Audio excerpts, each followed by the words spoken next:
जय हिंद दोस्तों, मैं हूं जितेंद्र दीक्षित। आप सभी को नए साल की ढेरों शुभकामनाएं। मैं ईश्वर से प्रार्थना करता हूं कि मेरे चैनल के सभी दर्शकों के लिए नया साल शुभ हो, उन्हें सुख समृद्धि शांति मिले और जिस भी काम में वो हाथ डालें उस काम में उन्हें सफलता जरूर मिले। तो नए साल में हम शुरुआत करते हैं पहले वीडियो से, और इस साल का पहला वीडियो जुड़ा हुआ है राम मंदिर के उद्घाटन के साथ।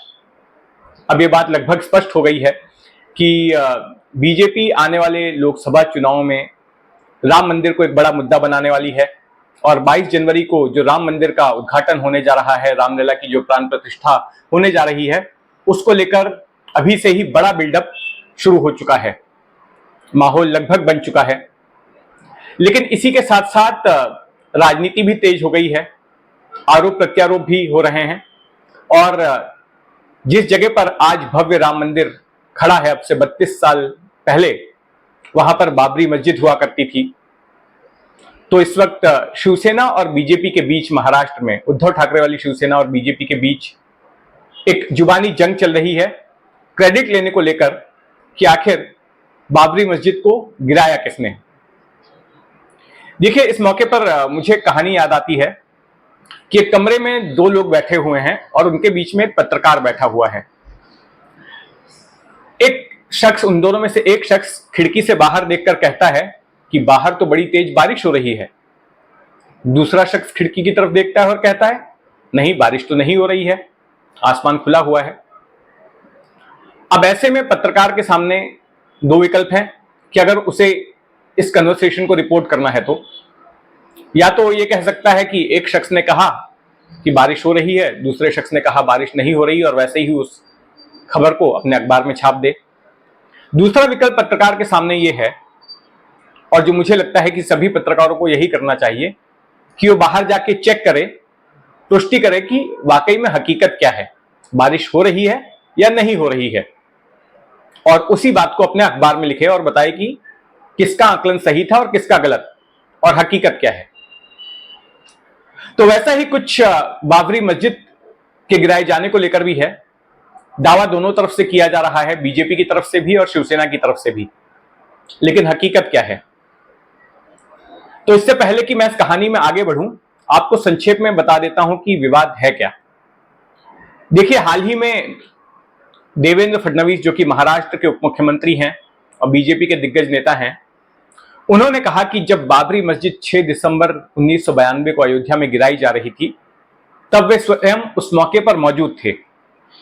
उनकी उम्र 20 साल की थी और उन्हें गिरफ्तार भी किया गया था, बदायूं की जेल में रखा गया था।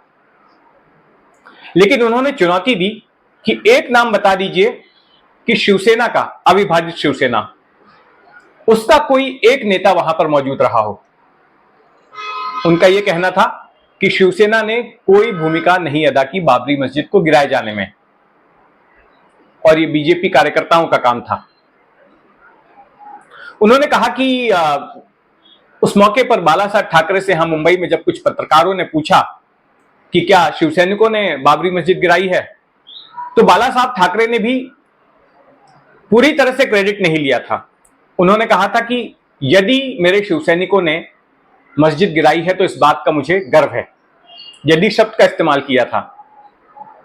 लेकिन फडणवीस का आरोप है कि बस उसी वाक्य के आधार पर अब शिवसैनिक तब से ढिंढोरा पीट रहे हैं कि बाबरी मस्जिद तो उन्हीं की ओर से गिराई गई, लेकिन जबकि वहां पर एक भी शिवसेना का नेता मौजूद नहीं था।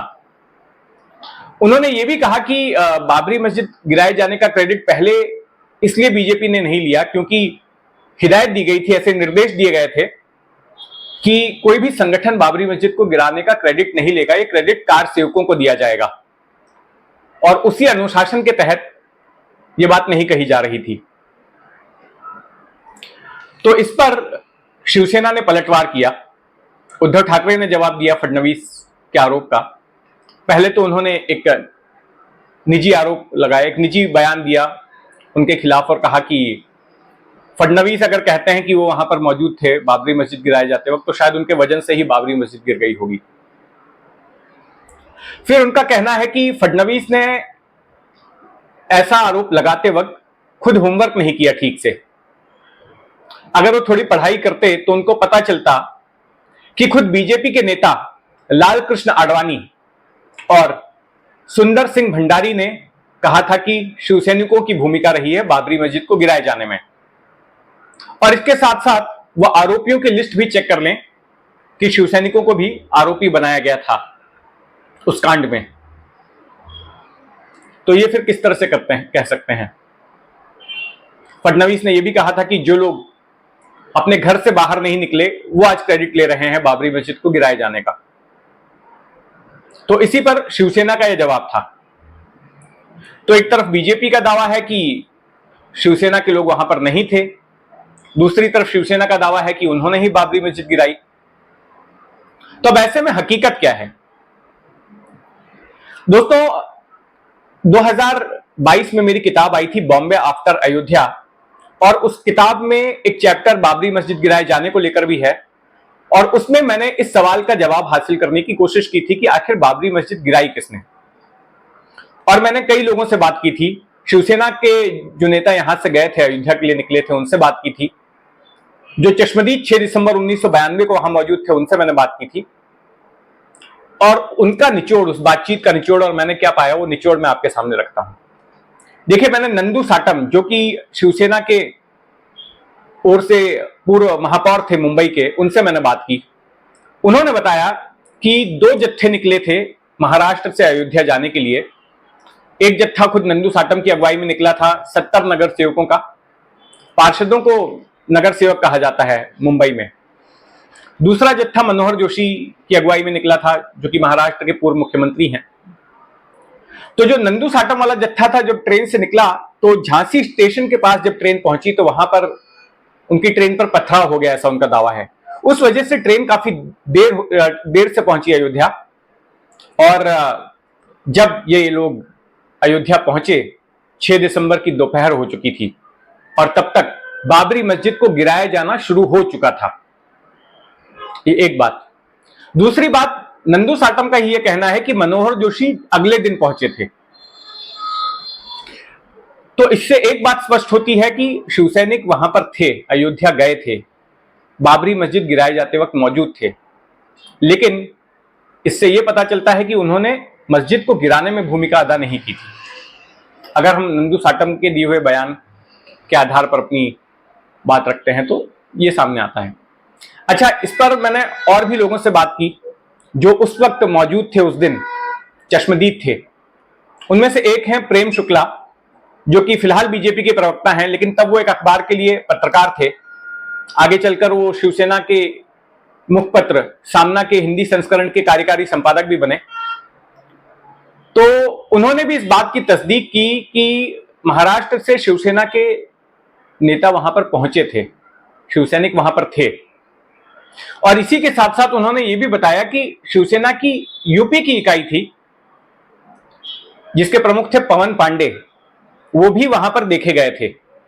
लेकिन उन्होंने पवन पांडे को बाबरी मस्जिद गिराए जाते वक्त नहीं देखा।